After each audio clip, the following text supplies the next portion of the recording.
Hi, my name is Josiah Guthman, and this is the strategic plan for Carroll Community College Office of Veteran Affairs. A little institutional background on Carroll Community College. It is a 2-year open enrollment institution in Westminster, Maryland. It serves the population of Carroll County, a rural, sparsely populated region with a population of roughly 167,000.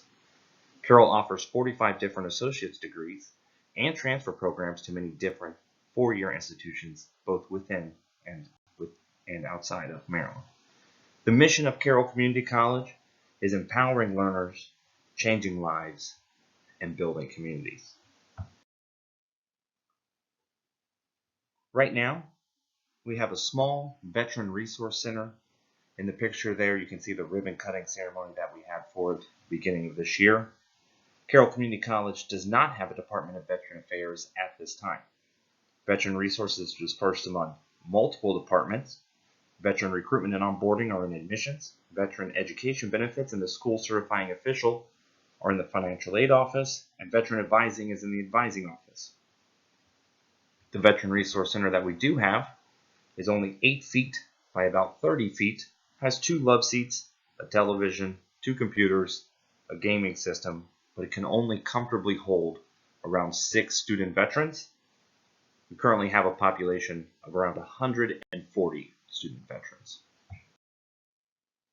The need for a strategic plan at Carroll Community College is because veterans at Carroll are graduating at a much lower rate than our traditional students.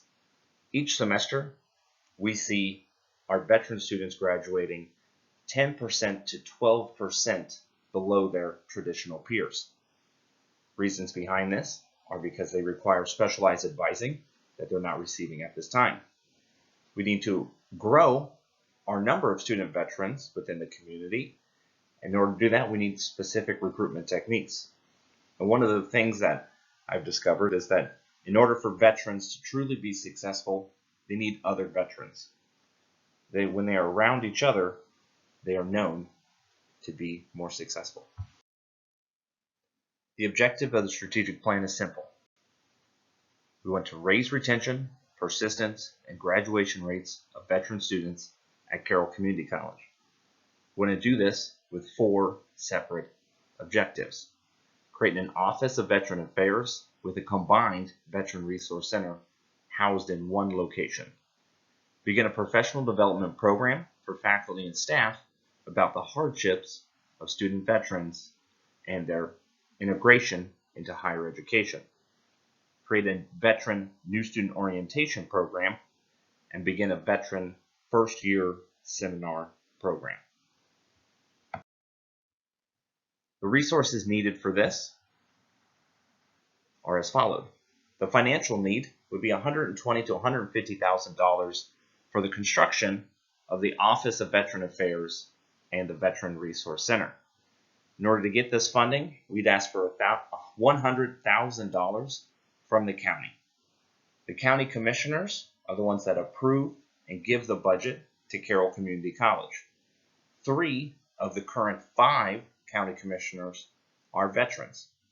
We also have a large number of veteran organizations within the community. There are 5 American Legions in Carroll County and 3 VFW posts in Carroll County. The population of Carroll County has more than 8% are veterans. So there's a lot of goodwill towards veteran initiatives in the county. I think we could leverage that goodwill into some one-time funding to create this combined Office of Veteran Affairs and the Veteran Resource Center. One of the reoccurring costs that would be in addition to what the college already does would be the new salary for the Director of Veteran Affairs. We're estimating that to be around $70,000. Time and personnel needs. Well, the Director of Veteran Affairs would have to use a bunch of their time to create veteran new student orientation and the professional development program. They would also need a faculty member to co-teach the first year seminar. The one other thing would be the space that we would need for the actual Veteran Resource Center. That space could be given to us by just having a standard or normal size classroom, that using that $120,000 to $150,000, we could convert that classroom into the Office of Veteran Affairs / Veteran Resource Center. We have a 3-phase for each of the 4 objectives for the Office of Veteran Affairs. The timeline is as follows. Phase 1 is from January 2020 to July 2020. That's the spring semester of next year. Then we have the fiscal year 2020, which runs from August of 2020 to July of 2021, and then fiscal year 2021, which runs from August 2021 until July of 2022. The first would be the creation of the Office of Veteran Affairs. Phase 1 would be the Assistant Director of Admission fills the role of the Director of Veteran Affairs. The school certifying official would move out from under financial aid and move under the control of the Office of Veteran Affairs. And then we would secure a classroom on campus to convert into the Office of Veteran Affairs / Veteran Resource Center. We would do that by speaking with the President, the Vice President of Administration, the Dean of Students, and the Board of Trustees. We would also need the Director of Admissions and the Director of the Financial Aid Office on board because they each would be losing someone to move to the new Director or the new Office of Veteran Affairs. During the initial phase, the Director of Veteran Affairs would do all of the admissions, advising, and management of the Office of Veteran Affairs. Under Phase 2, the Director would secure funding from the county and local veteran organizations with assistance from the Foundation Office, which is the fundraising arm of Carroll Community College. We would then have our on-site team construct the Office of Veteran Affairs / Veteran Resource Center and make that combined space. They would move the current equipment and furniture from the Veteran Resource Center to the new Office of Veteran Affairs / Veteran Resource Center. We would also take furniture and computers not in use in the library at this time and move them into the Veteran Resource Center as well. In Phase 3, the director and the school certifying office would actually move from their current offices and go to the new office. And then we would train students. The director would train students to work in the Veteran Resource Center. Student workers are considerably less expensive than paying a full-time or part-time professional employee. The faculty and staff professional development. Under Phase 1, the director would request a time and date for professional development with the president of the college. They would have a college-wide email sent out to hold that space so that as many faculty and staff that could possibly attend could come to that. They would speak with their current veteran students and find one that could come to the training, as well as speak with the local veteran organizations, the VFWs and American Legions.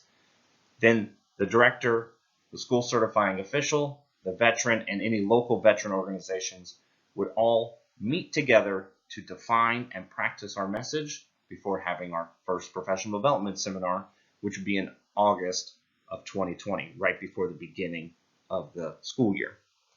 We would then have the faculty and staff that attend the training complete questionnaires about what they learned at the event and how important they thought the event was or the training was. Then we would evaluate those questionnaires and then reevaluate the professional development based off of what the feedback we received. Then we would offer that training annually to all faculty and staff and continue to improve that seminar as we went along. For veteran new student orientation, the director would review the current new student orientation for best practices. Then they would plan a date and time of veteran new student orientation and reserve the necessary spaces on campus. They would disseminate information to the admission and advising staff, as well as a college-wide email about the event to make sure that everyone knew that there was going to be a specific veteran orientation, so we get all of our veterans invited to that event. Then we recruit faculty and staff to help with the event, and then the director would conduct a training. Under Phase 2, we would run in August the first fall semester veteran NSO. We would have veterans complete questionnaires after the event was over, and then we would evaluate those questionnaires and reevaluate the veteran NSO. Under phase 3, we continually improve veteran NSO and have current veterans assist with the event so that we can have that sense of authenticity. Under the creation of the Veteran First Year Seminar, we would research best practices for first year seminar groups, specifically veteran seminars, any veterans. We recruit a tenured professor, preferably someone who is also a veteran, to co-teach the class with the director of Veteran Affairs. And we create a course and send it through Academic Council. Then we disseminate that course information to advisors in the fall of 2020, encouraging them to have veterans enroll for the spring of 2021, whether it be first semester or maybe even second semester students. We would run that first year seminar in the spring of 2021, and we'd have veterans fill out questionnaires both before and after the course to figure out what they have learned. We would then evaluate those questionnaires and then continually improve it for subsequent semesters. In conclusion, we need to increase the retention, persistence, and graduation rates of our veterans until they are at or above those of our traditional students. We must support those that have defended our freedom. And here's the resources. Thank you very much.